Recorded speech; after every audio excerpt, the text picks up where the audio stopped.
নমস্কার, আমি তন্ময়।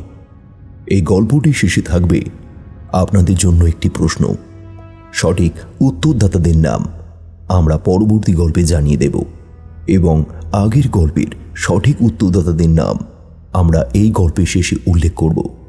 তবে তার আগে এই গল্পটা আপনারা মন দিয়ে পুরোটাই শুনুন। খাবারের দাম মিটিয়ে লাইট পোস্টের গায়ে হেলান দিয়ে সিগারেট টানছিলাম আমি। ঘড়ির কাঁটায় তখন রাত 9টা। বন্ধু অমর গিয়েছিল সামনের একটা চায়ের দোকানে।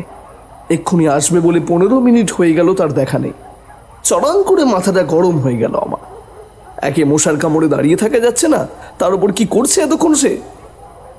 আরও 2 মিনিট দাঁড়িয়ে থাকার পর হঠাৎ করে আমার ফোনটা বেজে উঠল। দেখলাম অমর ফোন করেছে। ফোনটা ধরে রাগ প্রকাশ করতেই যাব, তার আগেই খিস্তি দিস না ভাই, তুই চলে আয় এখানে। কোথায়? এই তো ঝন্টু কাকার চায়ের দোকানে। ওখানে গেলাম তো আবার কি করতে যাব? আরে আয় না, তারপর বলছি, তাড়াতাড়ি আয়। গেলাম, গিয়ে দেখলাম চায়ের দোকানে একটু আগে যা লোক ছিল তা এখন আর নেই। অমর, আরও 2টো মধ্যবয়স্ক লোক আর ওই চায়ের দোকানের প্রৌঢ় লোকটা, তারা এখন দোকানের পাশে আগুন জ্বালিয়ে বসে আছে। বন্ধু অমর আমাকে পাশে বসিয়ে বলল, এই প্রথম তুই আমাদের গ্রামে এলি, তোকে ঝন্টুদার গল্প না শুনিয়ে এত তাড়াতাড়ি কিভাবে যেতে দেবো ভাবলি? গল্প? ভাই তুই কি পাগল আছিস? এই সময় দাঁড়িয়ে গল্প কে শোনে ভাই? তার উপরে চায়ের দোকানের লোক কি গল্পই বা করবে? মজা কর, যত ইচ্ছে কর। যখন উনি গল্প বলবে না, তখন মনে হবে তুই যেন ওনার সাথেই আছিস। হ্যাঁ। আমি কিছু বলতে যাব তার আগেই সেই প্রৌঢ় লোকটা আমাদের সামনের একটা বেঞ্চে এসে বসলো। এনার বয়স আন্দাজ 45 কি 50 হবে। ছোটোখাটো রোগাসোগা চেহারা, মাথায় এখনো বেশ সুন্দর চুল আছে, গায়ে রং ফর্সা। মন বলছে যৌবনকালে ইনি মনে হয় হিরো ছিলেন। দেখতে কিন্তু বেশ দারুণ, হাঁটা চলার মধ্যে বেশ একটা স্টাইল ভাব রয়েছে। মুখে সব সময় একটা শান্ত সৌম্য হাসি লেগেই আছে। আরে লোকটা যদি আজ কোনো বড় জায়গায় কাজ করতো কি ভালো না লাগতো। যাই হোক, শোনাই যাক ইনি কি গল্প করেন। গ্রামে এসে তো আমি প্রচন্ড আনন্দ পেয়েছি, দেখা যাক উনার গল্প আমাকে আনন্দ দিতে পারে কিনা। বলি, ও ঝন্টু, ঠান্ডা হালকা হালকা লাগছে কিন্তু, কে বলিস? হ্যাঁ, তা তো লাগবেই। কালী পুজো কেটে গেল, জগদ্ধাত্রী পুজো কেটে গেল, এবার তো ঠান্ডা লাগবে মামা। তবে যাই বলো, সেই আগের মতন কিন্তু ঠান্ডা আর নেই। সে তো বটেই। উফ, আগে যা ঠান্ডা পড়তো না, বাপ রে বাপ, বুঝলি? হ্যাঁ, আমার একদম ওই পা হাত পা সব জ্বালা করতো রে, মুখ জ্বালা করতো। হ্যাঁ, এইরকম ঠান্ডা পড়তো। তা ভূত প্রেত থাকতো তো দাদু, কি বলো? কি বলো? আরে আরে হারামজাদা, উফ, এই সময় আবার তিনাদের কথা কেন রে? হ্যাঁ, উফ, তুইও না। হ্যাঁ, এই তারা তো তখন ভরে গিয়েছিল রে গ্রামে গ্রামে। কোনো ঘটনা কি বাকি আছে যেটা আমাদের ঝন্টুদা শোনায়নি? বলো না গো, বলো না, বলো না, বলো না। হ্যাঁ হ্যাঁ, ঝন্টুর কাছে অনেক ঘটনা রয়েছে। কিরে ঝন্টু, আরে শোনা দেখি না কোনো রহস্যময় ঘটনা। হ্যাঁ, আমার তো বয়স হয়েছে, সেসব কথার মনে নেই রে। হ্যাঁ, কত চব্য হয়েছিল এক সময়। প্রৌঢ় লোকটা বেশ অনেকক্ষণ চুপ ছিল। এবার সে বলল, তোমার মনে আছে মামা, সুনীল বুড়োর বাগানে আমাদের 3-4 জনের পিকনিকের দিনের কথাটা? হ্যাঁ, আর সেই লেভেলের কিন্তু হাড় কাঁপানো ঠান্ডা ছিল, মনে পড়ে? দাঁড়া, না রে না, মনে তো পড়ছে না। তবে তুই বললে হয়তো, হ্যাঁ, হয়তো মনে পড়তে পারে। এই আজ তাহলে ওই ঘটনাটাই শোনা। নে রে নে, শুরু কর বাবা, শুরু কর। প্রৌঢ় লোকটি একটি বিড়ি ধরিয়ে বলতে শুরু করলো,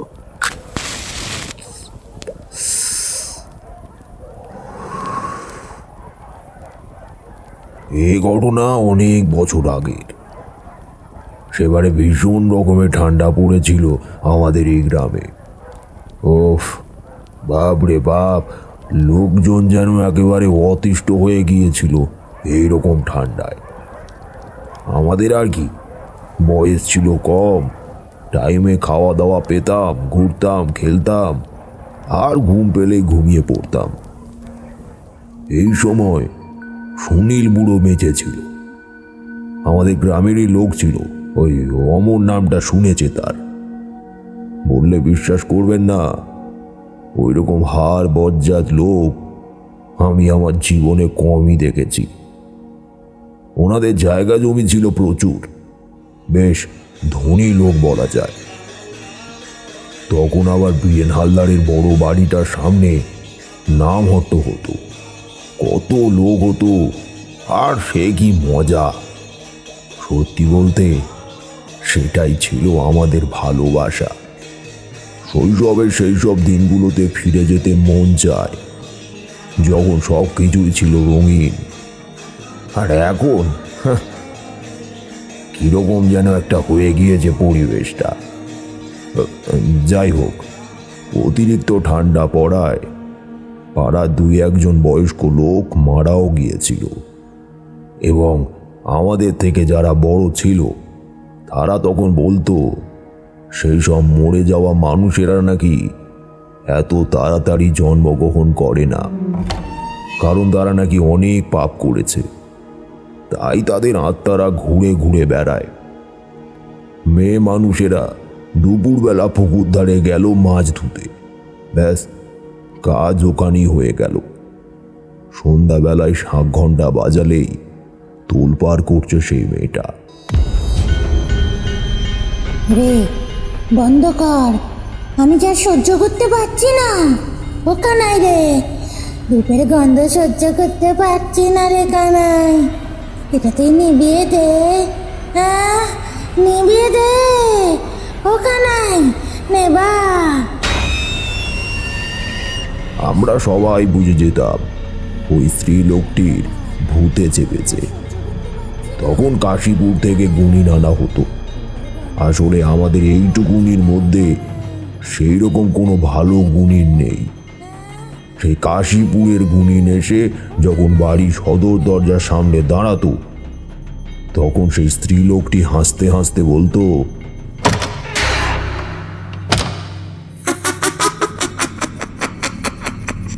চলে এসেছিস যতীন? হ্যাঁ, দেখ আমি কিছু করিনি, এই এখানে চুপটি করে বসে আছি, দেখ। কিন্তু যতীন হালদার ছেড়ে দেওয়ার পাত্র নয়। সে কোনো মতেই যাবে না।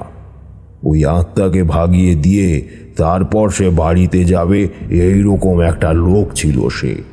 কিরে, ও শরীর থেকে বেরিয়ে যাবি নাকি আমি ব্যবস্থা নেব? হ্যাঁ, কিরে বলবি তো? কি গলা! আচ্ছা আচ্ছা, লোকেরা ভয়ে থর থর করে কাঁপবে যতীন হালদারের কণ্ঠ শুনলে। হ্যাঁ, আর ভূত পেত তো কোন ছাড়। যা, তুই চলে যা, তোর না অনেক কাজ আছে। আমি তোর দিব্যি দিয়ে বলছি, কিছুই করব না, কিচ্ছু করব না। শুনবি না তাই তো? দাঁড়া, দৌড়। বলেই যতীন হালদার ব্যাগ থেকে কাঁচা হলুদ বার করে আনলো। তারপর কাউকে বলল এটাকে ভালো করে পোড়াতে। সে পুড়িয়ে আনার পরেই যেই ওটা ওই স্ত্রী লোকটির নাকে ধরল, তখন সে ছটফট করে উঠল। ও বাবা, ওই বইয়ের যা তেজ ছিল সেই সময়! তেজ বলতে? আসলে কোনো আত্মা কারো শরীরে প্রবেশ করলে সেই মানুষটি ভীষণ রকমের শক্তিশালী হয়ে যায়। হ্যাঁ রে, ওই 4-5টা ছেলে ওর কাছে কিছুই না, কিছুই না। তাহলে সেই আত্মা দেহ ছেড়ে বেরিয়ে যেত কি করে? কাঁচা হলুদের অনেক গুণ আছে, তবে ওই গুণিন আরও কি সব করতো। একটা হাড় বার করে তাতে লাল সিঁদুর পরিয়ে বিড়বিড় করে মন্ত্র পাঠ করে ওই স্ত্রী লোকটির মাথায় ধরতো। তখন ভীষণ ছটফট করতো ওই মহিলাটি। ছেড়ে দিচ্ছি, ছেড়ে দিচ্ছি, মাগো, আরে বাবা, ছেড়ে দিচ্ছি, ছেড়ে দিচ্ছি। কি নিয়ে যাবি তাড়াতাড়ি বল, আমার কাছে সময় নেই। প্রেম মন্দিরে মানত আছে, আমাকে যেতে হবে। যা বলবি তাই নিয়ে যাব, তবে আমাকে ছেড়ে দে। ওরে বাবা, আমাকে ছেড়ে দে। ওই সুনীলদার বাগান অবধি তোকে যেতে হবে, তবে একটা নোড়া গালে করে নিয়ে, বুঝলি? অত দূরে নয়, ওই সামনে কিশোরীদের বাগান আছে, সেখানে যাই। অত দূরে নয়।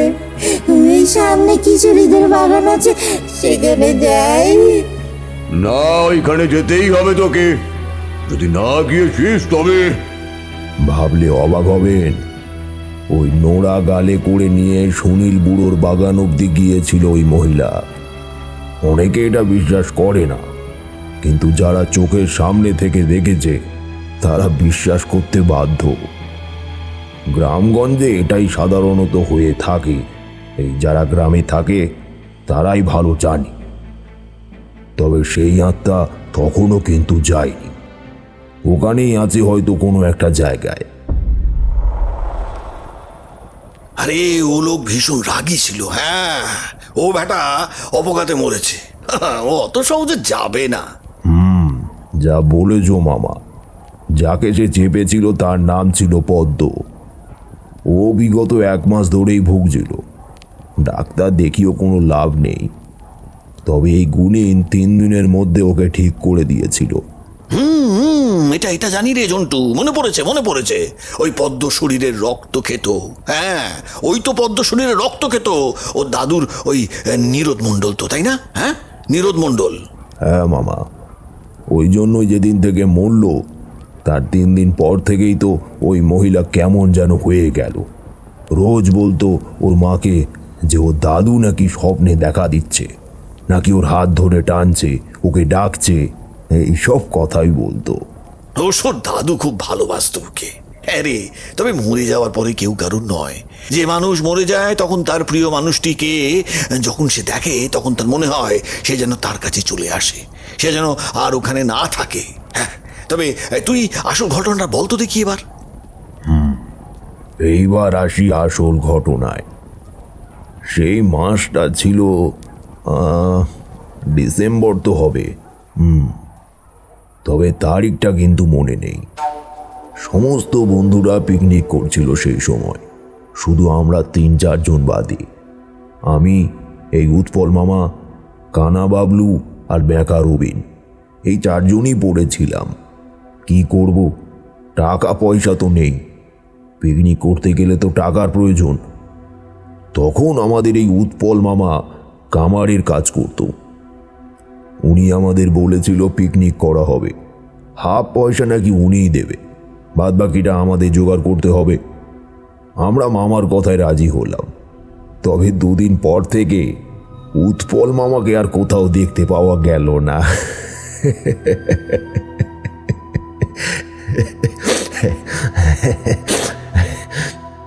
পিকনিক যে কবে হবে তা ভগবান জানে, তবে উৎপল মামার আর দেখা নেই। ঠিক সেই সময় ঘটল এক মহা বিপত্তি। সুনীল বুড়ো হঠাৎ করে সিঁড়ি থেকে পা পিছলে পড়ে গিয়ে মারা গেল। গ্রামে হুলস্থুল পড়ে গেল। তারপর আর কি, বেশ জাঁকজমক করে তাদের ছেলেরা সৎকার ও তার শ্রাদ্ধ শান্তির ব্যবস্থা করল। ততদিনে উৎপল মামাকে আমরা দেখতে পেয়ে গিয়েছি। কথাবার্তা বলে নিলাম যে এবার পিকনিক কিন্তু হবে, আর মামাও রাজি হলো। কিন্তু এতদিন যে কোথায় গায়েব হয়ে গিয়েছিল তার জিজ্ঞেস করলাম না। কানা বাবলুদের পুকুর থেকে ধরলাম অনেক মাছ, আর বাজার থেকে নিয়ে এলাম মুরগির মাংস। সাদা ভাত, মাছের ঝোল, মুরগির মাংস, তেঁতুলের চাটনি আর গুড়ের মিষ্টি সন্দেশ। ওফ, আলাদাই ছিল। সকালবেলায় চলে গেলাম মাছ ধরতে। 4 জন মিলে বেশ অনেক মাছ ধরলাম। কানা বাবলুর বাবা বেশ ভালো লোক ছিল। উনি বলতো, যত ইচ্ছা ধর, কোনো অসুবিধা নেই, কিন্তু তোরা পিকনিকটা করবি কোথায়? তখন কানা বাবলু বলেছিল, আরে কোথায় আবার, ওই সুনীল বুড়োর বাগানে কত বড় জায়গা পড়ে আছে, সেখানেই করব। যা বলেছিস বেটা, বুড়ো এখন পটল তুলেছে, এখন যাই করি না কেন কেউই আর কিচ্ছুটি বলতে আসবে না। ওদের ছেলেরা খুব ভালো, বুঝলে তো ভমুলদা। হ্যাঁ, ওরা কোনো আপত্তি করবে না। এই বুঝলি রবিন, হ্যাঁ, আজ দুপুরে গিয়ে জায়গাটা পরিষ্কার করতে হবে। হ্যাঁ, থাকিস কিন্তু। আরে হ্যাঁ হ্যাঁ, আছি গো আছি, বুঝলে। দুপুরের দিকে জায়গাটা গিয়ে পরিষ্কার করে এলাম। আমাদের বাড়ি থেকে বেশ অনেকটা রাস্তা ওই সুনীল বুড়োর বাগান। আর ওইখানে লোক যাতায়াত বেশ কমই ছিল। তখন সন্ধ্যা হলে লোক শুয়ে পড়তো, কারেন্টের বালাই ছিল না। তার উপর যা ঠান্ডা, রাত 8টা বাজলে পুরো গ্রাম নিস্তব্ধ। সন্ধ্যার আগেই হাঁড়ি করা সব কিছু নিয়ে চললাম সুনীল বুড়োর বাগানে পিকনিক করতে। অনেকদিন পর পিকনিক হবে, মনে তখন বিরাট আনন্দ। রান্না করছি উনুন পেতে। তখন ঘড়ির কাঁটায় রাত 7:30। সেই সময় উৎপল মামা যা রান্না করতো না, ও কি বলবো তোমাদের। বেশ ভালোভাবে পিকনিকটা চলছিল আমাদের। তবে যদি না আমরা সুনীল বুড়োর বাগান থেকে কাঠটা চুরি করতাম। কাঠ কম পড়ায় ম্যাকা রবিন আর কানা বাবলু গিয়ে বেশ অনেক কাঠ ভেঙে এনেছে ওই সুনীল বুড়োর বাগান থেকে। সেই কাঠের জালে রান্না হচ্ছে। তবে আশ্চর্য ব্যাপার হলো, ওই কাঠ ধরানোর পর থেকে বারে বারে আমাদের আগুনটা নিভে যাচ্ছে। মহা মুশকিলে পড়া গেল। এতক্ষণ দিব্যি কাঠটা জ্বলছিল, হঠাৎ করে যে কি হলো কে জানে। উফ, এ তো মহা বিপত্তি। হ্যাঁ, কি হলো বল দেখিনি। তাই তো, এরকম সমস্যা তো হবার কথা নয়। শীতের সময় যদি হাওয়া হয় তাহলে কেমন কষ্ট হয় ভাব। ওই দিন রাতে ওই রকম ঠান্ডা শীতল হাওয়া ছেড়েছিল, যার কারণেই হয়তো উনুনটা জ্বলছিল না। এবার আমরা বুঝতে পারলাম যে হাওয়ার কারণেই উনুনটা জ্বলছিল না। তাই জন্য দুটো বড় বস্তা নিয়ে এসে হাওয়াটা যেদিক থেকে আসছে সেদিকে ভালো করে ঘিরে দিলাম। তখন দেখলাম উনুনটা জ্বলছে। ভাত হয়ে গেল, এবার হবে মাছের কালিয়া। মাছ কুটতে বসেছি, ঠিক এমন সময় আমার মনে হলো কেউ যেন আমার পাশে এসে বসেছে। কি হলো? বুকটা ভয়ে ছমছম করে উঠল। তার কারণ সে আমার পাশে বসে একভাবে গন্ধ নিয়েই চলেছে। তবে আমি কাউকে দেখতে পাচ্ছি না। এদিকে মাছ কুটতে দেরি হচ্ছে দেখে ব্যাকা রবিন আমার হাত থেকে বটিটা নিয়ে নিজেই কাটতে লাগলো। আমি তখনও আমার সাথে ঘটে যাওয়া সেই ঘটনাটা ওদেরকে বলিনি। হয়তো আমারই মনের ভুল। বলছি, কেউ কেউ একটা এখানে রয়েছে, বুঝলি তো? খুব খুব খুব জোরে জোরে নিঃশ্বাস নিচ্ছে। আরে ধুর, কি সব বলছিস তুই? এইখানে কে থাকবে ভাই? এই রাতের বেলা কারোর খেয়ে দেয়ে কাজ নেই যে আমাদের এখানে আসবে? আরে আমি সত্যি বলছি, কারোর একটা উপস্থিতি আমি টের পাচ্ছি। তবে তবে তাকে দেখতে পাচ্ছি না। আরে ও তোর মনের ভুল। কাট কাট কাট, তুই তাড়াতাড়ি মাছটা কাট দেখিনি। আরে ঝন্টু, তুই বসে আছিস কেন? তুই যা না, মাংসটা কি ধুয়ে নিয়ে আয় না। যা যা যা, মাংসটা ধুয়ে নিয়ে আয়, যা। সুনীল বুড়োর বাগানের পাশেই একটা ছোট্ট পুকুর ছিল। আমি হ্যারিকেনটা হাতে নিয়ে মাংসের বালতিটা আড়াগাতে নিয়ে ওই পুকুরের দিকে এগিয়ে গেলাম। এই পুকুরে বড় একটা কেউ আসে না, যার জন্য নির্দিষ্টভাবে কোনো ঘাট বাঁধা নেই। একটা ভাঙা নারকেল গাছের ডাল একটু উঁচু করে বেঁধে দেওয়া আছে জলের ওপরে। আমি ওখানে নেমে হ্যারিকেনটা পাশে রেখে মাংসটা ধুতে লাগলাম।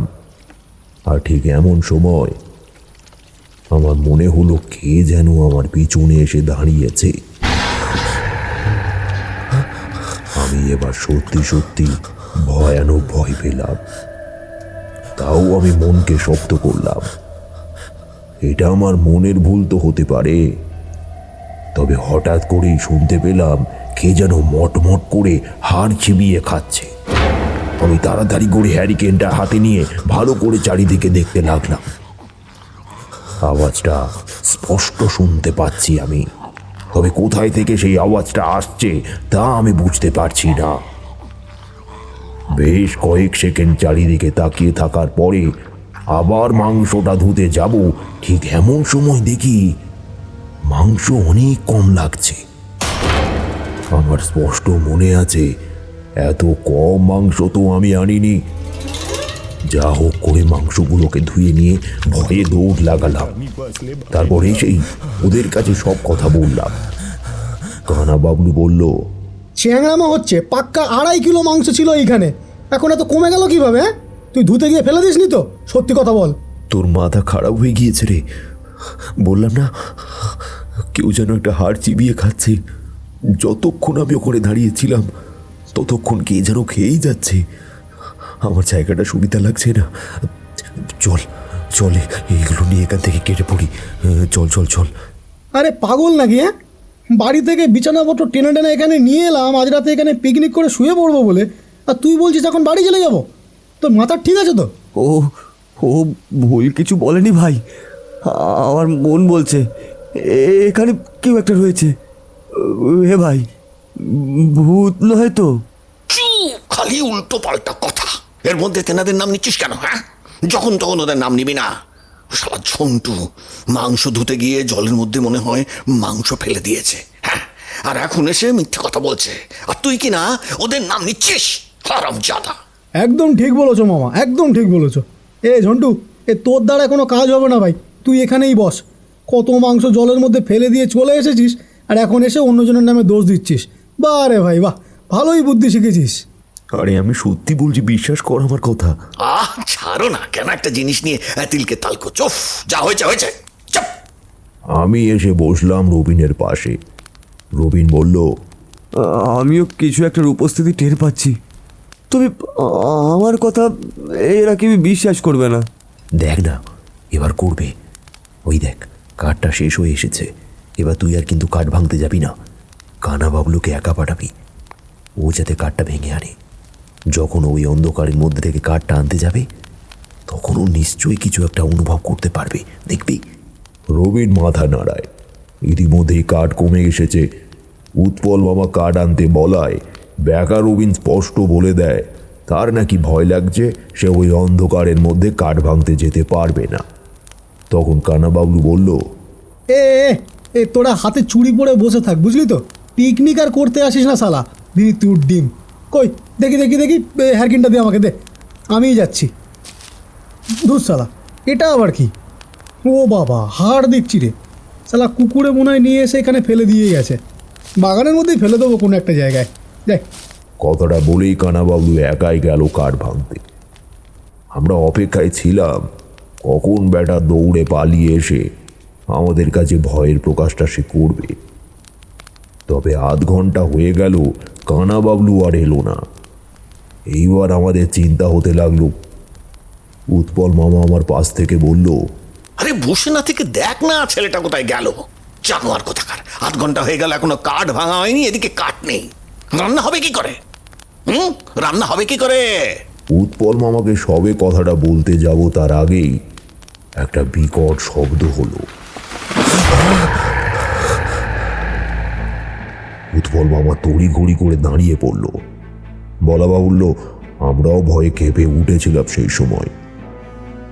মনে হলো কোনো একটা গাছ মরমর আওয়াজ করে যেন ভেঙে পড়ল। আরে আরে, গাছটা আবার ওর গায়ে ভেঙে পড়লো না তো? মনে তো হচ্ছে তাই। চলো মামা, গিয়ে একবার দেখে আসি।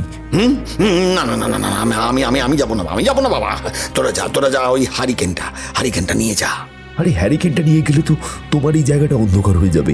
কেন কেন অন্ধকার হবে কেন? ও উনুনে।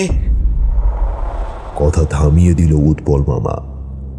তার মুখটা হঠাৎ করেই কেমন যেন ফ্যাকাশে হয়ে গিয়েছে।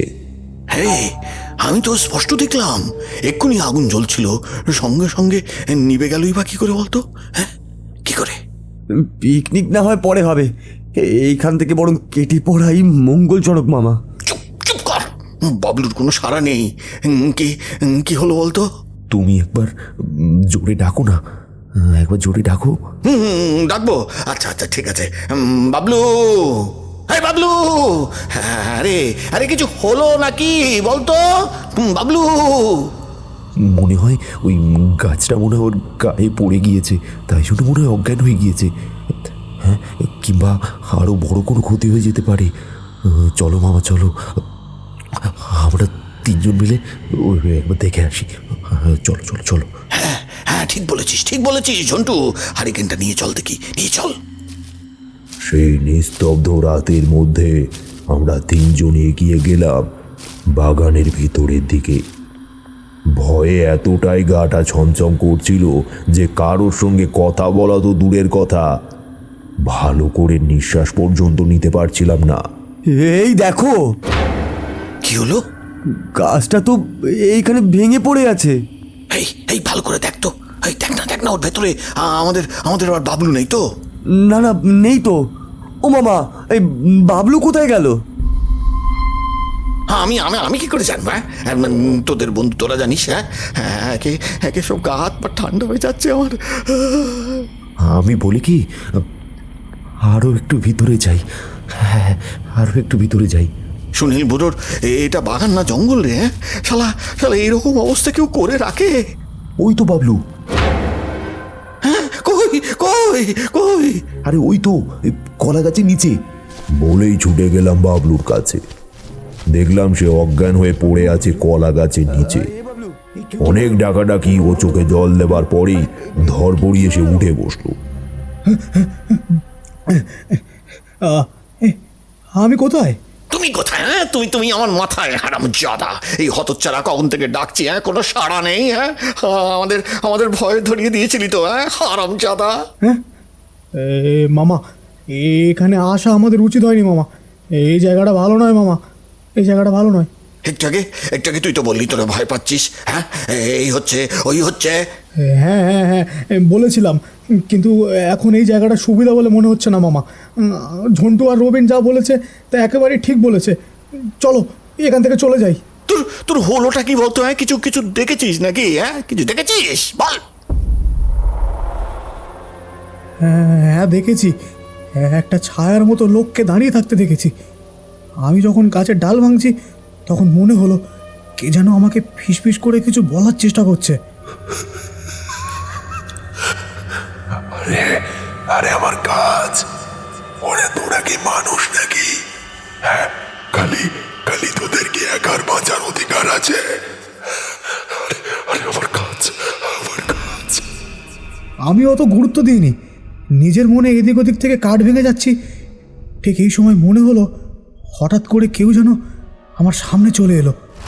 আমি স্পষ্ট বুঝতে পেরেছিলাম আমার সামনে কে যেন একটা দাঁড়িয়ে আছে। তার নিঃশ্বাসের শব্দ আমি শুনতে পেয়েছিলাম মামা। আমার বুকটা সেই সময় কেঁপে উঠেছিল ভয়ে, কিন্তু চিৎকার করার আগেই কে যেন আমার মুখটা চেপে ধরলো।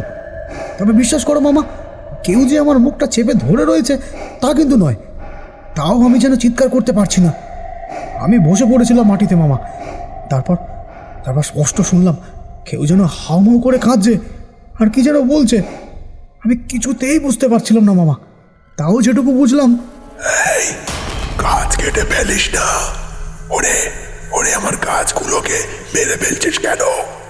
এই এই ওরা যে অনেক ছোট, একটু দেখে পাবেন না? এরপর আমার শরীরের মধ্যে কীরকম একটা হতে লাগলো। আমি সাথে সাথেই জ্ঞান হারিয়ে ফেললাম। সুনীল হালদার? হ্যাঁ, আমি অবাক হয়ে মামার দিকে চাইলাম। সুনীল বুড়ো প্রচন্ড গাছ ভালোবাসে। আরে মরার আগে অনেক নতুন নতুন গাছ বসিয়েছিল। গাছ যদি কেউ মেরেছে তাহলে সুনীল বুড়ো রেগে একদম টং হয়ে যেত নাকি। হ্যাঁ বলছি তো, টং টং হয়ে যেত।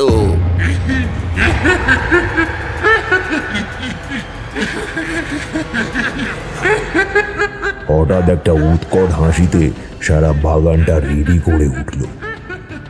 অমন হাসি আমি আমার জীবনে কাউকে কোনোদিনও হাসতে দেখিনি। সেই হাসি যেন আর শেষ হতে চায় না। সে কি বিকট হাসি!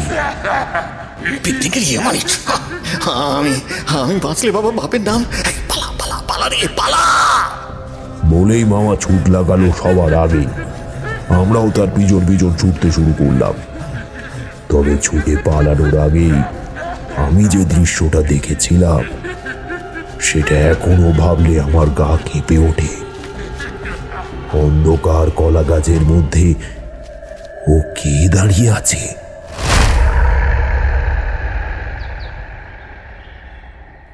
সকাল হলেই সুনীল বুড়োর বাগানে এসে দেখলাম, ও বাবা, কিছুই তো পড়েনি। রান্নার যত জিনিসপত্র ছিল সব পুকুরে পড়ে আছে। আর আর মা মাছ আর মাংস সব দেখতে পাচ্ছি আউট। হ্যাঁ, শিয়াল কুকুরে খেয়ে নিল নাকি? ভূতে খেলো নাকি পশুতে? কি করে বলি? এই ঘটনার 7 দিন পর ডিসেম্বরের শেষের দিকে একটা খবর শুনতে পেলাম। বেকা রবিনের মা সন্ধ্যার সময় বাবলুর বাড়িতে এসে তার মাকে বলে গিয়েছিল, বলি ও দিদি, তোমার ছেলে কি কিছু হয়েছে নাকি গো? কেন বলতো, কি হবে আবার? কিরকম যেন একটা হয়ে গিয়েছে গো। কাল মাছের ঝোল রেঁধেছিলাম, রবিনটা খেতে ভালোবাসে বলে। ঠিক সেই সময় বাবলু গিয়ে হাজির। তা আমি বললাম, বাবলু আমাদের বাড়িতে ভাত খা না। দেখলাম ও খেতে বসলো। তারপর তুমি রাগ করো না জানো দিদি, 5 জনের রান্না একা খেয়ে নিয়েছে, কোনো মাছ নেই। তার উপরে ওই গরম তরকারির মধ্যে হাত দিয়ে মাছ তুলে তুলে খাচ্ছে। ওকে তো আমি ছোটবেলা থেকে চিনি, এইরকম তো খায় না। খাওয়ার কথা বললে বরং খালি না ছাড়া হ্যাঁ বলতো না। ভারী অবাক লাগলো জানো দিদি। না না, রাগ করছি না, আমিও কদিন ধরে দেখছি রে ওর ব্যবহারটা কেমন যেন একটা বদলে গিয়েছে। এইরকম কিন্তু আগে ছিল না। কি যে হলো আমিও বুঝতে পারছি না রে। আমি বলি কি, কোনো ভালো ডাক্তার দেখালে হয় না? ডাক্তার কি করবে? আমার তো মনে হচ্ছে ওর ওপর কেউ কুদৃষ্টি দিয়ে রেখেছে। একবার যতীন হালদারকে খবর দিলে হয় না? উনি এইসব কাজের জন্য সময় দেবেন না আমাদের, অন্য কিছু একটা করতে হবে। সেই যেদিন থেকে পিকনিকে গেল ওরা ওই সুনীল বুড়োর বাগানে, ওই দিনের পর থেকে আমার ছেলেটা ধুম জ্বরে পড়লো জানিস। আমি বুঝতে পেরেছিলাম ওর একটা কোনো হাওয়া বাতাস লেগেছে, তাই আমি গিয়েছিলাম যতীন হালদারের কাছে। উনিও বলল বেশ ভয়ানক বাতাস লেগেছে। ওনার ভীষণ রকমের হাই উঠছিল সেই সময়, আর 2 চোখ থেকে না জলও পড়ছিল। তুমি এক কাজ করো দিদি, ঝন্টু আর উৎপলকে এই কথাটা জানাও। ওরা মনে হয় ব্যাপারটা ঠিক জানে না জানো। যখন আমি এই ঘটনাটা জানতে পারলাম তখন আমি নিজেও বিশ্বাস করিনি।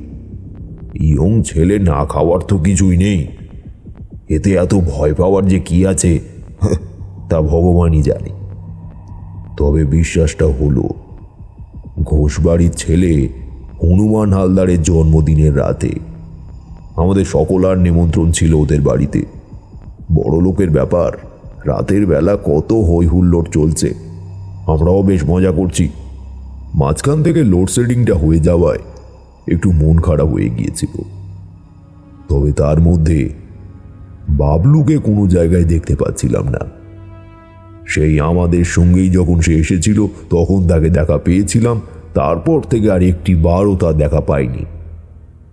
হঠাৎ বেকা রবিন এসে আমাদের নিয়ে গেল ঘোষবাড়ির পিছনে শেওড়া গাছের তলায়। তোরা তো আমার কথা বিশ্বাস করছিলি না তো, ওই দেখ কিরকম রাক্ষসের মতো খাচ্ছে।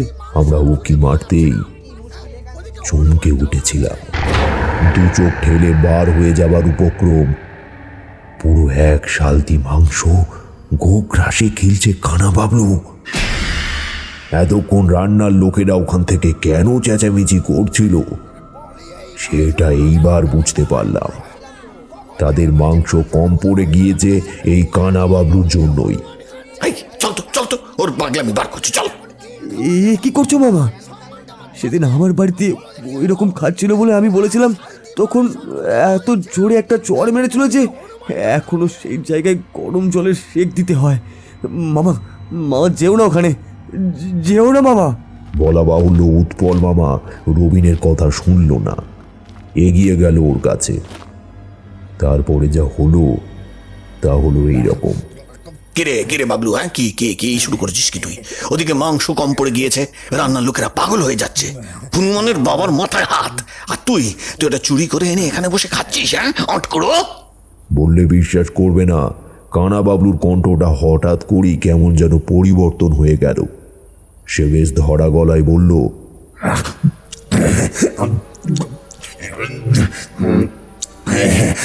আমার যে প্রচুর খিদে, এখনো যে পেট ভরেনি।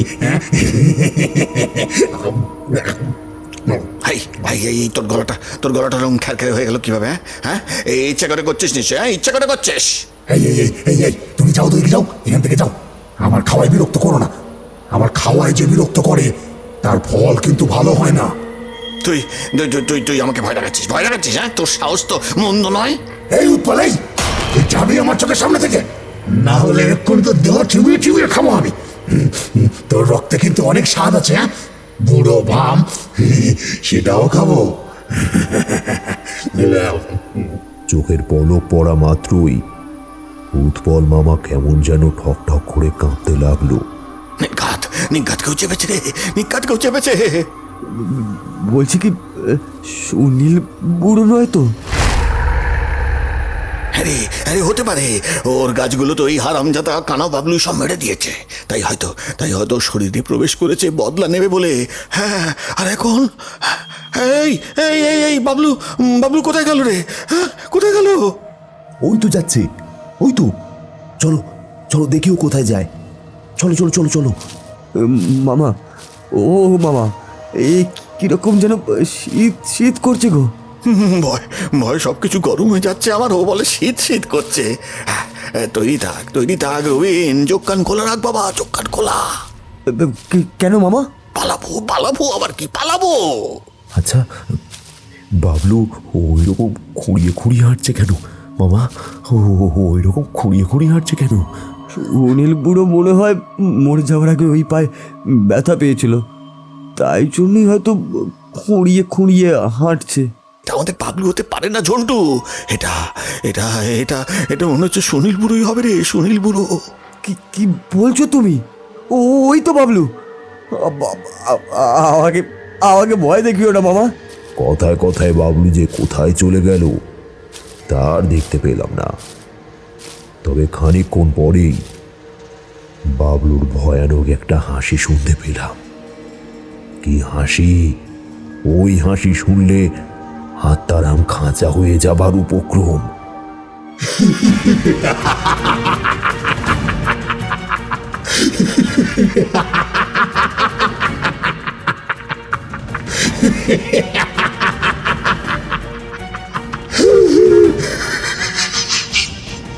আর দাঁড়িয়ে থাকতে পারলাম না।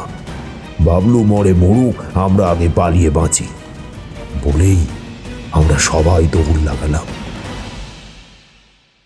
লোকটির এই কথাটি শুনে আমরা খিলখিল করে হেসে উঠলাম সবাই।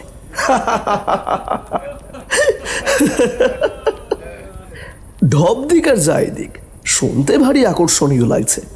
তিনি আবার বলতে শুরু করলেন। পরের দিন সকালে রাম নাম জপ করতে করতে বাবলুর বাড়িতে গেলাম। তার মা তো কেঁদেই পাগলা। ছেলেটার কি হলো, কেন এইরকম করছে তাও তো সে বুঝতে পারছে না। তিনি বললেন, উৎপল রে, কাল রাত 3টের সময় বাড়ি এসেছে। এসে আর দাঁড়িয়ে থাকতে পারেনি রে, ধপাস করে মেঝের ওপর পড়ে গেল। তারপর কেমন একটা হিসে গলায় বলল, মা, ও মা, আর খিদে পেয়েছে তো। ও মা, খেতে দে না, খিদে পাচ্ছে খুব। রাত 3টের সময় ওকে আমি কি খেতে দেব? ঘরে তো কোনো খাবারও নেই। ওর বাবা কদিনের জন্য শহরে গিয়েছে, টাকাও পাঠায়নি।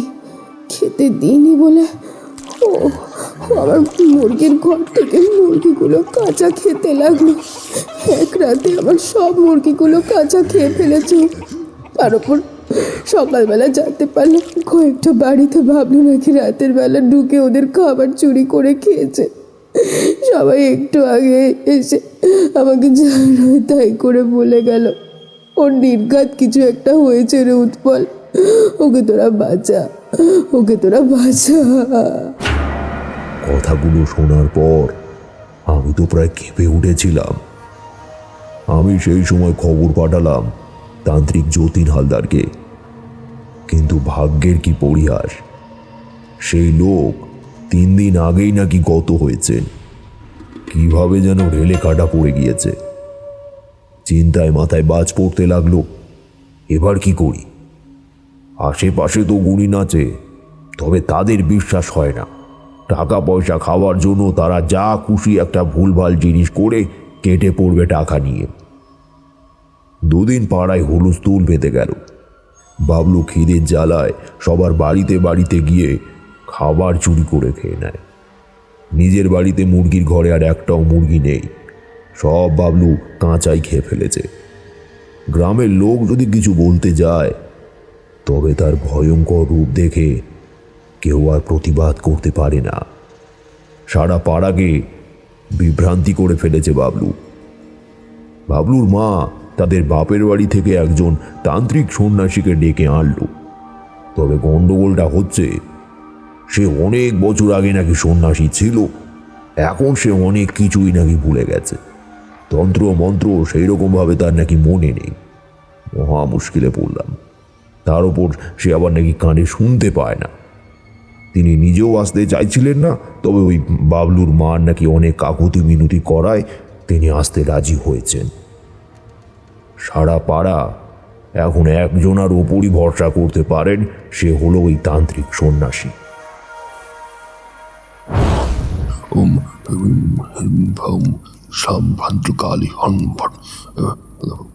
রাত তখন প্রায় 11:30। সেই তান্ত্রিক সন্ন্যাসী এক মহাযজ্ঞে বসেছেন। মন্ত্র বলতে বলতে অনেক সময় জড়িয়ে যাচ্ছে। ভগবান জানে কি মন্ত্র বলছে।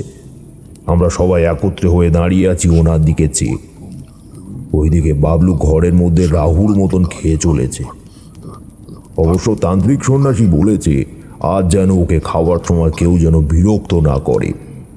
উল্টে যদি আরও খাবার থাকে তাহলে দিয়ে যেতে, যাতে ও খাওয়ায় নিজের মনটা দিতে পারে।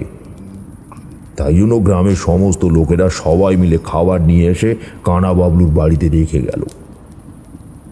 তান্ত্রিক সন্ন্যাসী যজ্ঞ হয়ে গেলে তিনি বাবলুর ঘরের মধ্যে ঢুকলেন।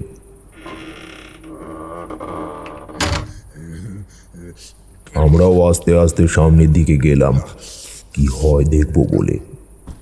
কিন্তু ও বাবা, ও কি সন্ন্যাসী মশাইয়ের, ও কি অবস্থা? খাওয়ার সময় গোলালি কেন? খাওয়ার সময় গোলালি কেন? বলেছিলাম তো খাওয়ার সময় কোনো গন্ডগোল করবি না। আমার খাবারটা নষ্ট করলি কেন? বল, খাবারটা নষ্ট করলি কেন? আমার পাশ থেকে উৎপল মামা বলল, মারিয়েছে রে, মারিয়েছে। জন্টু জন্টু রেডি থাক, রেডি থাক, চটি হাতে করে নিয়ে। কেন মামা? পালাবো পালাবো, এখানে থাকবো না, থাকবো না রে, থাকবো না। সাধু বাবা, ও সাধু বাবা, দূর, এই তো কানেই শুনতে পায় না। তবে তান্ত্রিক সন্ন্যাসী কালা হলে কি হবে? তিনি যে অত্যন্ত ক্ষমতাশালী, তাই এবার বোঝা গেল। পুরনো দিনের খিলাড়ি সে, এত সহজে কি তাকে হার মানানো যায়? হাতের মধ্যে কি যেন একটা ছিল তার, সেটা বাবলুর মুখে ছুঁড়ে দিতেই বাবলু চিৎকার করে উঠল। জ্বালা করছে, জ্বালা করছে, ছেড়ে দাও, ছেড়ে দাও, জ্বালা করছে। আমাকে ধরবি তুই? ওরে ভম্বল তান্ত্রিক জাতা লোক নয় রে।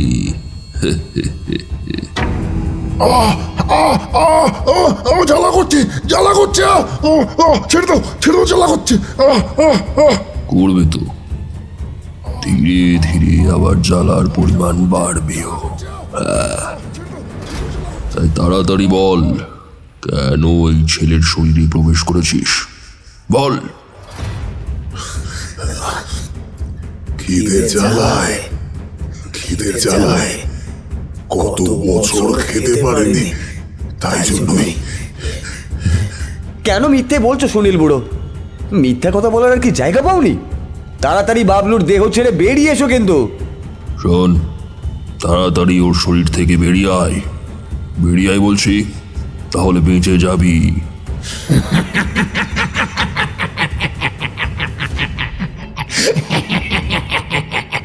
কে সুনীল? কে সুনীল? কেন কেন তুমি তো হ্যাঁ, নাটক অনেক হয়েছে। সুনীল বুড়ো, তাড়াতাড়ি তাড়াতাড়ি বাবলুর দেহ ছেড়ে বেরিয়ে এসো, নাহলে খুব খারাপ হয়ে যাবে কিন্তু, বলে দিচ্ছি। বেরিয়ে এসো। আমি তো সুনীল বুড়ো নই।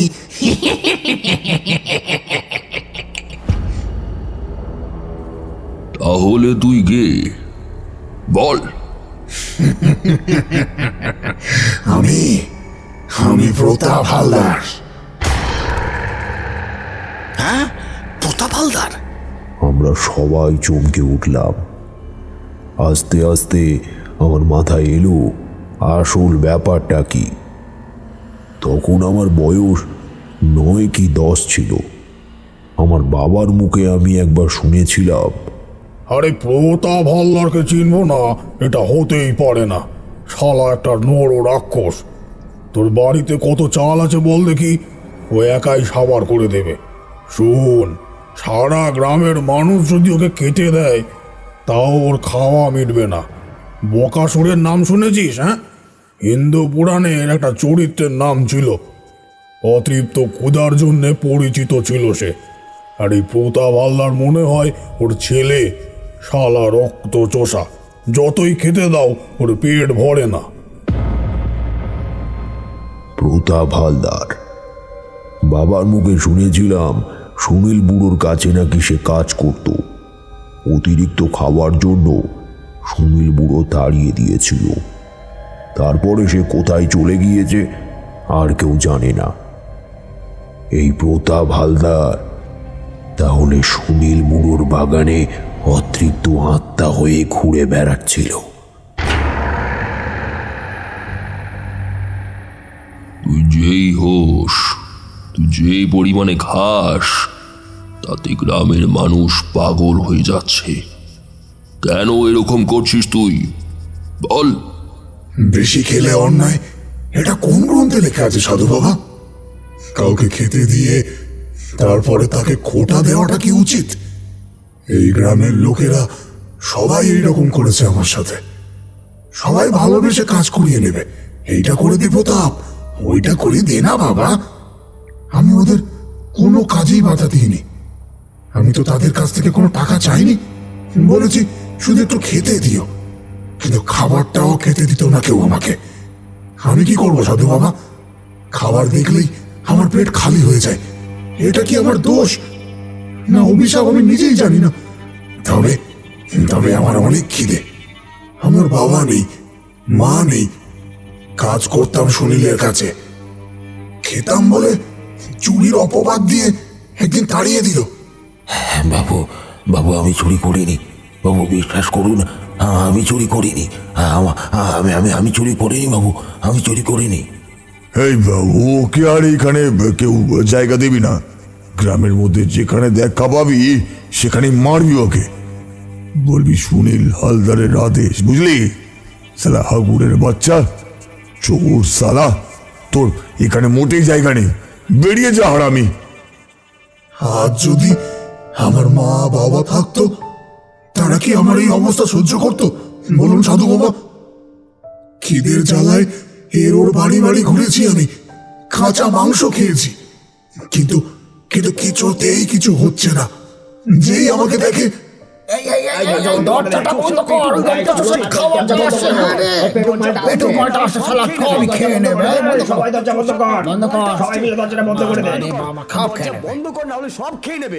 খিদের জ্বালা নিয়ে বসেছিলাম বাগানের এক কোলে। মরে যেতে ইচ্ছা করছিল সাধু বাবা। বারবার ভগবানকে বলেছিলাম আমাকে মেরে ফেলো, আমাকে মেরে ফেলো। এই খিদের জ্বালা আমি আর সহ্য করতে পারছি না ভগবান। ঠিক এমন সময় পায়ে কি যেন একটা কামড়ে দিল। আমি জ্বালায় চিৎকার করে উঠেছিলাম।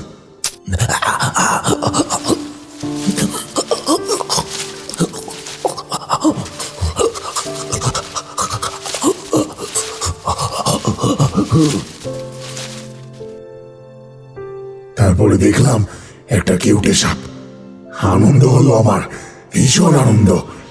মা মনসামাকে ডেকে সেখানেই চটকে মরে গেলাম। তোর কথা শুনে আমার নিজের খুব কষ্ট হচ্ছে প্রতাপ। তবে তুই বাবলুর শরীরে প্রবেশ করলি কিভাবে? ওরা চারজন বাগানে পিকনিক করছিল যে জায়গায়, তার তলায় আমার শরীরের দেহাংশগুলো ছিল। মাছ মাংসের গন্ধে লোভ লেগে গিয়েছিল, তাই সহ্য করতে পারছিলাম না। তারপর এই ছেলে আমার একটি হাড় নিয়ে বাগানের ভিতর ঢুকেছিল। আমি আর থাকতে পারলাম না, আস্তে আস্তে ছেলেটার শরীরের মধ্যে প্রবেশ করলাম। ধুর শালা, এটা আবার কি? ও বাবা, হাড় দেখছি রে। শালা কুকুরে মনে হয় নিয়ে এসে এখানে ফেলে দিয়ে গেছে। বাগানের মধ্যেই ফেলে দেবো কোনো একটা জায়গায়। যাই। তুই ওর শরীর থেকে বেরিয়ে আয়, আমি তোকে কথা দিচ্ছি। তোর আত্মার শান্তির ব্যবস্থা আমি করব। হ্যাঁ, আমি নিজে করব।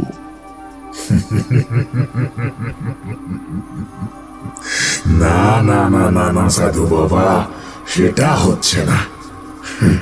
আমি আর সেই প্রতাপ নেই যে মানুষের ভালো ভালো কথাতে গলে যাব।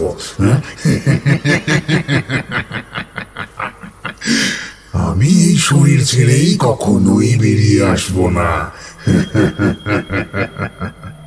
আমাকে বাধ্য করিস না প্রতাপ, আমি চাইলে ওই শরীর থেকে তোকে বার করে আনতে পারি। তবে তোর কথা শুনে মনে হলো তুই অত্যন্ত ভালো মানুষ একটা। আমি চাই না তোর কোনো ক্ষতি হোক। বেরিয়ে আয় তুই ওই দেহ ছেড়ে। আমি তোকে কথা দিচ্ছি, তোর আত্মার শান্তি আমি করবই। বেরিয়ে আয়।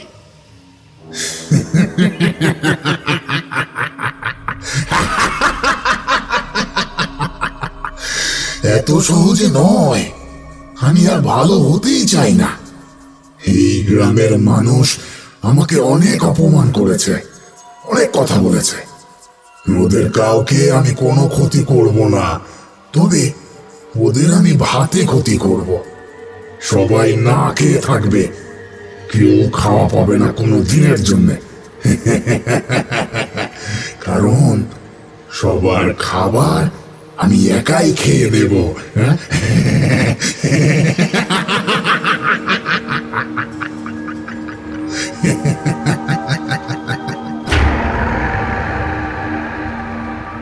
তবে এই নে, এই আগুনের ছাই যখন তোর গায়ে ফেলবো তখন বুঝবি কি জ্বালা। নে, যা পারিস কর, যা। ও ভয় আমি আর পাই না, জ্বালা সহ্য করার ক্ষমতা আমার আছে। আর আমি এক এমন আত্মা যে কখনো মুছে যাব না। তুই যা ইচ্ছা কর, যা খুশি কর। সন্ন্যাসীর সেই যজ্ঞের ছাই যখন বাবলুর গায়ের ওপরে ফেলল, তখন সে একটা তীব্র চিৎকার করে উঠল। জ্বালা করছে, জ্বালা করছে, ছেড়ে দে, ছেড়ে দে বলছি, জ্বালা করছে।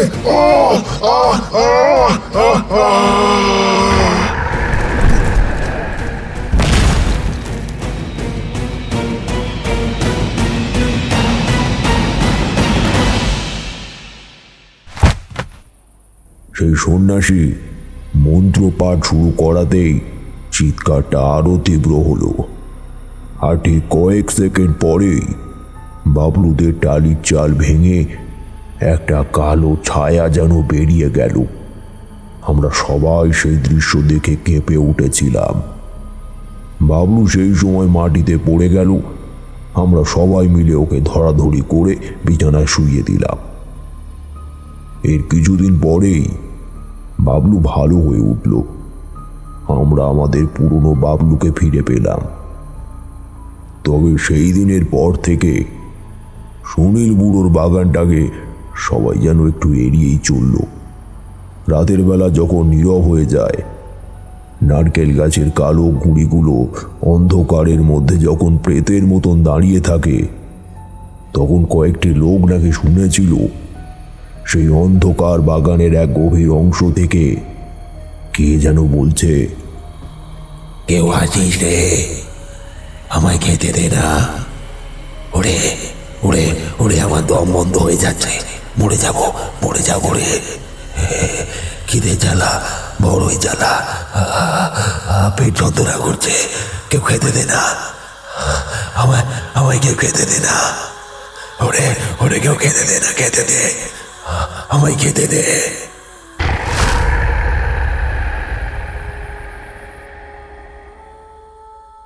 আজ আপনাদের জন্য যে প্রশ্নটি রয়েছে সেটি হলো, কার জন্মদিনে মাংস কম পড়ে গিয়েছিল?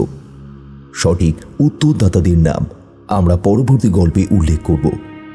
তবে যারা উত্তর দেবেন তারা কোথায় থেকে আমাদের গল্পটি শুনছেন এবং আপনাদের নাম সেটা কমেন্টে নিশ্চয়ই লিখবেন। অনেকে লিখছেন না, তাই দয়া করে আপনাদের নাম ও আপনারা কোথায় থেকে আমাদের গল্পটি শুনছেন সেটা অবশ্যই কমেন্টে লিখবেন। ধন্যবাদ। ধূপগুড়ির শেষবাস গল্পে যারা সঠিক উত্তর দিয়েছে তাদের নাম: মহেশতলা চাকমির থেকে বলেছে রিনা বাজার, বারাসাত ডাক বাংলো থেকে বলেছে অমিতা হালদার। দয়া করে আপনি আপনার নিজের নামটাও লিখবেন, আপনি নিজের নামটা লেখেননি। বারাসাত কাজীপাড়া থেকে বলেছে রেখা, ব্যারাকপুর খালপাড় থেকে বলেছে বিকাশ মণ্ডল, বসিরহাট থেকে বলেছে রায়হান, হেরানন্দির গ্রাম থেকে বলেছে, আরে স্যার আপনার নামটা কোথায়?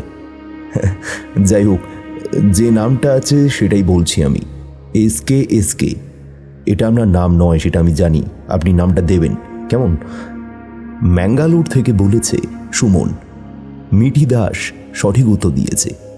তবে এরপর থেকে আপনি যখন কোনো উত্তর দেবেন তখন অবশ্যই আপনি আপনার নামটা ও আপনি কোথায় থেকে আমাদের গল্পটি শুনছেন সেটাও লিখবেন।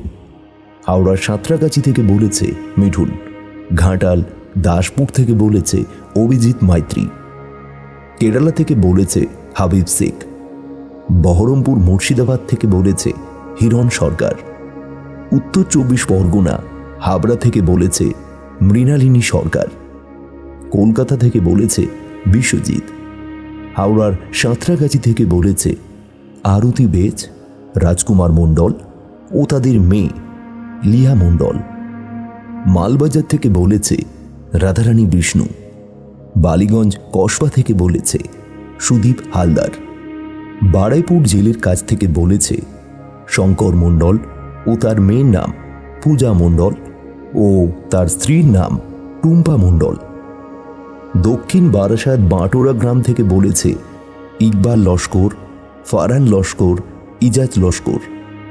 উনি বলছেন আমাদের বাঁটোরা গ্রামকে নিয়ে একটা গল্প লিখতে। নিশ্চয়ই চেষ্টা করব আমি। অসংখ্য ধন্যবাদ আপনাকে, পাশে থাকবেন। মদনপুর থেকে বলেছে রত্না সরকার ও বাবু। প্রীতম গাঙ্গুলি সঠিক উত্তর দিয়েছেন, কিন্তু দয়া করে আপনি কোথায় থেকে আমাদের গল্পটি শুনছেন সেটা অবশ্যই লিখবেন। বাংলাদেশ নরন্দি বাজার জামালপুর ময়মনসিংহ থেকে বলেছে শেখ ফরিদ আহমেদ। সুন্দরবন গোসাবা আমলামিতি থেকে বলেছে বিশ্বজিৎ, আর তার 5 ভাগ্নাভাগ্নির নাম হল মিলন, তন্ময়, দিশা, বিদিশা ও নিশা।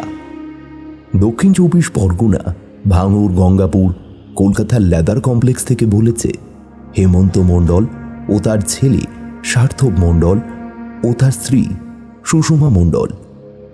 যারা যারা উত্তর দিয়েছেন তাদেরকে অসংখ্য ধন্যবাদ। সঠিক উত্তরটি হল বরুণ বাবু। শুনছিলেন আজকের গল্প ভাগারপুরের চায়ের দোকান। আজ গল্প পাঠে ছিল তন্ময়, বিভিন্ন চরিত্রে ছিল বুবাই, দেবা, সুমন, রাজ, বর্ণালী, সুমনা, দিব্যেন্দু ও তুষার। পোস্টার ডিজাইন করেছেন দীপক। সাউন্ড ডিজাইন ও এডিটিং ও স্ক্রিপ্ট রাইটিংয়ে ছিল তন্ময়। আর হ্যাঁ, গল্পটি কেমন লাগলো তা কমেন্টে নিশ্চয়ই জানাবেন। ভালো লাগলে একটা লাইক করে দেবেন এবং আরও নতুন নতুন নানান ধরনের গল্প শুনতে চাইলে আমাদের চ্যানেলটিকে সাবস্ক্রাইব করে বেল বাটনটি অলে সেট করে নেবেন। ভালো থাকবেন, ধন্যবাদ।